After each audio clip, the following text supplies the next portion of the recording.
सतैश September शुक्रवार दिन भद्रकर पुराणा बजार सन्थियाठारे निर्दिष्ट धर्मर किसी असामाजिक लोक दिज पुलिस अफिसर उपरे पत्थर माड़ कर भद्रक 163 धारा लागू कराई। यार कारण कौन आ भद्रक कहीं 163 धारा लागू वीडियो डिटेल्स जानिबा।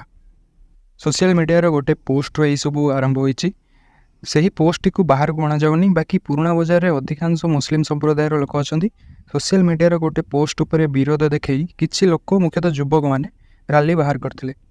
सही रैली को रोकने भद्रक पुलिस सन्थिया बोल निकट को जाता आश्वासन देते कि सही सोशल मीडिया पोस्ट को जांच करी किसी फॉल्ट बाहर दोषी को दंड दिज्व। किंतु रैली बाहर करुवा युवक मैंने पुलिस को कथा को बेखातिर कले।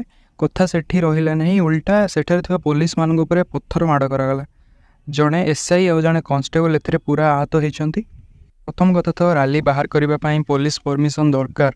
पुलिस केस रे किसी भी एक्शन नवा पूर्व रैली बाहर कले आहरी पुलिस को ऊपर पत्थर छाटिले, जोटा कि असभ्य और असामाजिक गोटे परिचय। एवं 10टी पुलिस प्लाटून पुराणा बजार सन्थियाठारे घटना को आयत को आने चेष्टा कर।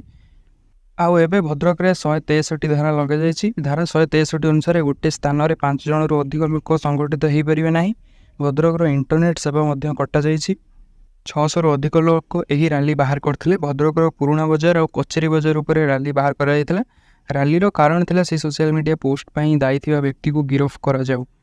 बाकी सोशल मीडिया पोस्ट उपर जांच चली किंतु पुलिस मान पत्थर माड़ाटा ठीक नुहे। पुलिस मान सहित गाड़ी बहुत भंगारुजा होती। बाकी सोशल मीडिया पोस्ट उपर जांच चली किंतु पुलिस मान पत्थर माड़ाटा ठीक नुहे। पुलिस मान सहित गाड़ी बहुत भंगारुजा होती। यह संपूर्ण घटना ए पर्यंतर।